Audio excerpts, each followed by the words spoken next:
Laboratorio de Biología General, Práctica 2, Moléculas orgánicas. Los seres vivos están compuestos por un sinnúmero de elementos, dentro de los cuales podemos notar que el carbono, hidrógeno, oxígeno, nitrógeno, fósforo y azufre se encuentran en una mayor proporción. Estos elementos van a formar moléculas orgánicas como carbohidratos, lípidos, proteínas y ácidos nucleicos que componen a las células que conforman a los seres vivos. La mayoría de moléculas orgánicas está compuesta por monómeros. Al igual que una casa está construida con ladrillos, los carbohidratos, por ejemplo, se encuentran compuestos de azúcares simples y monosacáridos. Los lípidos realmente no tienen un monómero, sin embargo están compuestos de ácidos grasos. Las proteínas tienen como monómeros a los aminoácidos y los ácidos nucleicos a los nucleótidos. Cada vez que se da la unión de un monómero, se elimina una molécula de agua. A esto se conoce como síntesis por deshidratación. En la parte superior podemos observar la unión de dos monosacáridos, que como resultado eliminan una molécula de agua. En la parte inferior, de igual manera, se están uniendo dos aminoácidos para formar un enlace peptídico y la eliminación de una molécula de agua. El primer grupo que veremos son los carbohidratos o hidratos de carbono. Estas moléculas poseen una fórmula base CH2O, lo cual quiere decir que siempre habrá el doble de hidrógenos que de carbono y de oxígeno. En la parte inferior podemos observar la estructura de la glucosa y cómo ésta posee un grupo aldehído en uno de los extremos. Este grupo va a hacer que esta molécula sea hidrofílica. Esto lo podemos constatar al diluir un poco de azúcar en agua. Los carbohidratos pueden ser fuente de energía o ser estructurales. Se van a dividir en monosacáridos, disacáridos y polisacáridos. Los monosacáridos son azúcares simples. Como ejemplo tenemos la glucosa, la fructosa y la galactosa. La última es el azúcar de la leche. Los disacáridos, en cambio, son la unión de dos monosacáridos. Por ejemplo, la sacarosa o azúcar de mesa está conformada por la unión de la glucosa con la fructosa. Por último tenemos a los polisacáridos, los cuales están conformados por largas cadenas de monosacáridos. Como ejemplo tenemos el almidón, el glucógeno y la celulosa. Habíamos mencionado que los carbohidratos pueden ser fuente de energía y ser estructurales. El almidón, por ejemplo, es un polisacárido utilizado por las células vegetales para poder guardar energía. Se encontrará, por lo tanto, en las papas, en el maíz, en el trigo y en todos los alimentos elaborados a partir de estos vegetales, como por ejemplo el pan. El glucógeno, en cambio, es un polisacárido utilizado por las células animales para la reserva de energía. Generalmente este se encuentra en el hígado y es liberado a manera de glucosa que puede ser utilizada como energía por las células para poder contraerse y de esta manera moverse. En cuanto a los polisacáridos estructurales, tenemos el ejemplo de la quitina. Este polisacárido se encuentra en el exoesqueleto de los insectos y también en los hongos, es lo que les brinda rigidez. Las plantas, en cambio, tienen celulosa, que son cadenas largas de beta-glucosa que brindan también la estructura a las plantas.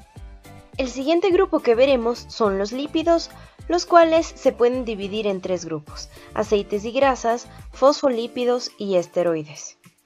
Cabe resaltar que los lípidos son mayor fuente de energía que los carbohidratos para una célula. Los aceites, grasas y ceras son fuente de energía. Los fosfolípidos, por otro lado, son estructurales.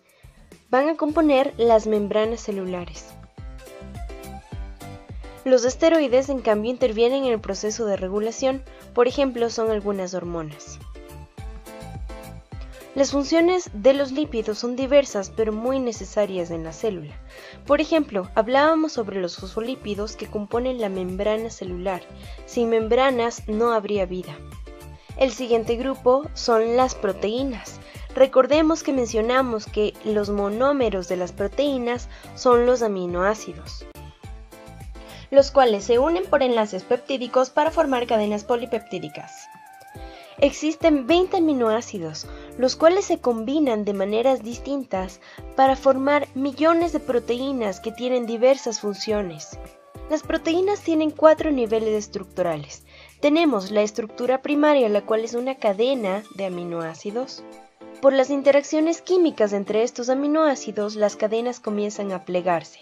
Este plegamiento conforma una estructura secundaria. El conjunto de estos pliegues llamados alfa hélices o betas plegadas van a conformar una estructura más compleja que es la estructura terciaria. Sin embargo, esta proteína todavía no es funcional. Para ser funcional, una proteína debe pasar por un proceso de maduración en el cual se añaden grupos funcionales. Las proteínas pueden ser estructurales, de transporte, pueden ser enzimas y de regulación y señalización. Como ejemplo de una proteína estructural tenemos a la queratina, la cual se encuentra en el cabello, cachos y casco de las vacas. Ojo, no confundamos a la queratina con la quitina, la cual era un polisacárido estructural. La queratina es una proteína.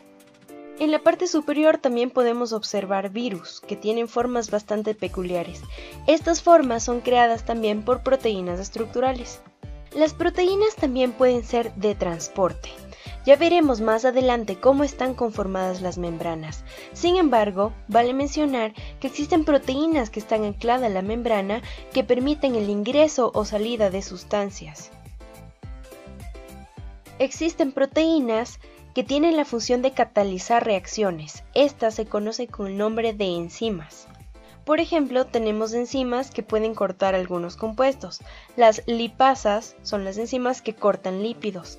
Las amilasas son las enzimas que cortan almidones y las proteasas son enzimas que cortan proteínas. Por último, algunas proteínas son capaces de regular y señalizar dentro de la célula. Por ejemplo, la división celular va a estar ligada a la presencia de algunas proteínas en la célula. El último grupo que veremos son los ácidos nucleicos, los cuales tienen como monómeros a los nucleótidos. Los nucleótidos, a su vez, están conformados por un grupo fosfato, una pentosa, que es un azúcar de 5 carbonos, y una base nitrogenada. La pentosa de 5 carbonos puede ser una ribosa o una desoxirribosa. La ribosa va a estar presente en el ARN y la desoxirribosa en el ADN. Existen dos grupos de bases nitrogenadas, las purinas y las pirimidinas. Las purinas poseen en su estructura 2 anillos y son adenina y guanina, mientras que las pirimidinas poseen un solo anillo y en este grupo están citosina, timina y uracilo. Existen varias diferencias entre el ADN y el ARN. Por ejemplo, el azúcar pentosa en el ARN es ribosa, mientras en el ADN es desoxirribosa. La diferencia más notable es que el ARN es una cadena simple, mientras el ADN es una cadena doble que es complementaria. El ADN posee bases nitrogenadas de citosina, guanina, adenina y timina, mientras que en el ARN están presentes la guanina, citosina, adenina y uracilo. Estas 4 moléculas orgánicas pasarán a formar estructuras más complejas y serán parte de la célula.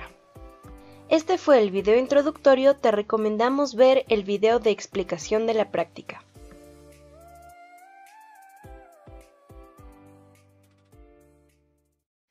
Práctica 2. Moléculas orgánicas. La práctica de hoy consiste en 5 ejercicios. El primer ejercicio es la detección de monosacáridos mediante el test de Benedict. El segundo, la detección de polisacáridos mediante el test de Lugol. El tercer ejercicio es la detección de lípidos mediante el test de Sudan 4. El cuarto ejercicio va a ser la detección de proteínas observando el efecto del ácido nítrico y el calor sobre las mismas, y el quinto ejercicio será la aplicación de todos los anteriores observando en un grupo de alimentos qué compuestos y qué moléculas orgánicas tienen. El reactivo de Benedict es un agente oxidante que dentro de su composición posee cobre 2. Es capaz de detectar azúcares reductores. En este caso, los azúcares reductores son los monosacáridos. Observemos la estructura de la glucosa. Posee un grupo aldehído en uno de sus extremos, en el carbono 1. Podemos observar cómo el azúcar reduce el cobre, a la vez que el azúcar se oxida por el agente oxidante. El óxido de cobre va a formar precipitados de color ladrillo. lo cual observaremos como una reacción positiva ante un monosacárido. Recordemos que cuando una molécula se oxida es porque pierde un electrón, mientras que cuando se reduce es porque se da la ganancia de uno. Recordemos entonces, se va a producir un precipitado en presencia de un azúcar reductor y Benedict. El color del reactivo de Benedict es celeste, por lo que si la reacción es negativa, se obtendrá este color. Mientras que si es que se da un cambio que puede variar desde el verde hasta el color ladrillo, se considera que es una reacción positiva. Mientras el color vaya más hacia el ladrillo, querrá decir que existe una mayor concentración de azúcares reductores. En los laboratorios clínicos suelen utilizar esta prueba para poder detectar glucosa en la orina, lo cual nos daría una idea de que existe algún tipo de enfermedad relacionada con el mal funcionamiento de los riñones como la diabetes. En el ejercicio 1 utilizaremos el reactivo de Benedict, agua destilada, solución de sacarosa, solución de glucosa, solución de papa, solución de cebolla y leche. Adicionalmente utilizaremos tubos de ensayo, un baño María, gotero y pinzas para tomar los tubos de ensayo. Antes de iniciar la práctica es muy importante que se rotulen los tubos. En este caso deberemos rotular con las letras T, G, S, C, P y L. Colocaremos 2 ml de cada una de las soluciones en cada tubo. En el tubo que tenga la letra T será el testigo, donde colocaremos agua destilada. El tubo que contiene la G tendrá 2 ml de glucosa.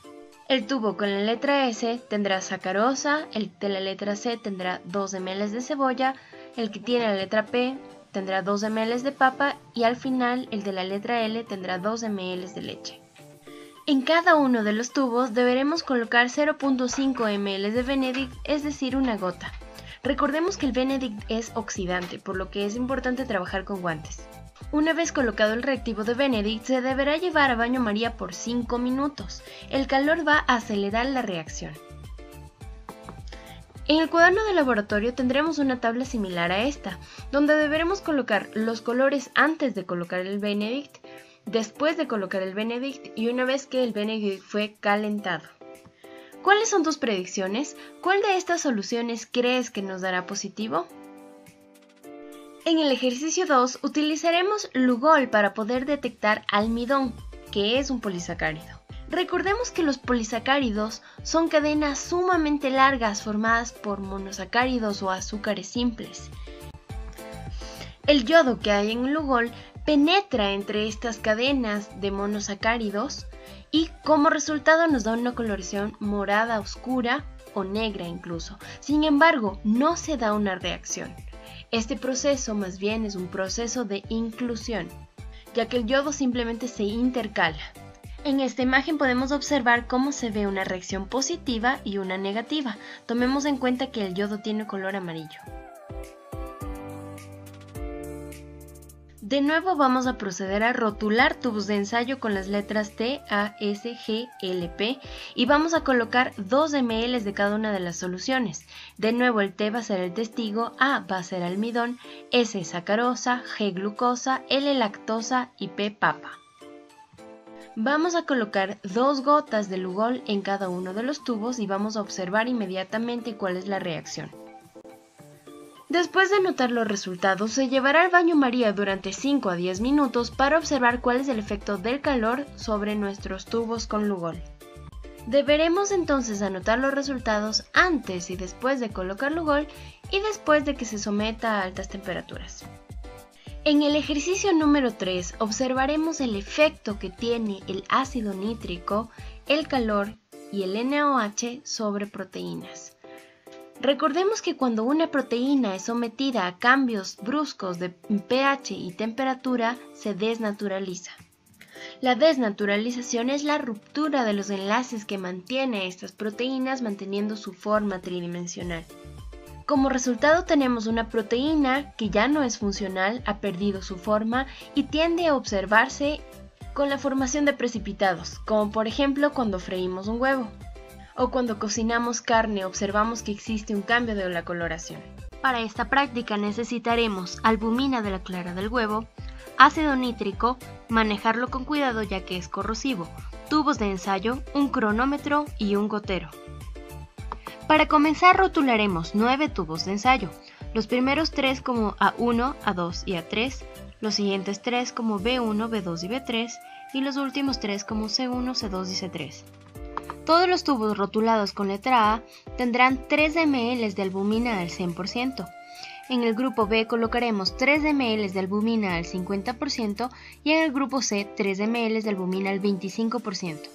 Adicionalmente, utilizando un gotero, colocaremos en los tubos que tengan un número 1 1 ml de ácido nítrico con concentración alta. En los tubos con un número 2, 1 ml de ácido nítrico con concentración media y en los tubos con el número 3, 1 ml de ácido nítrico con concentración baja. No olvides manejar el ácido con mucho cuidado. Se deberá tomar el tiempo desde que se coloque el ácido nítrico hasta que se formen grumos claros producto de la desnaturalización proteica, como se observa en la imagen de la derecha. Posteriormente, deberás desarrollar una tabla para presentar los resultados. ¿Cuántas variables independientes hay en este experimento?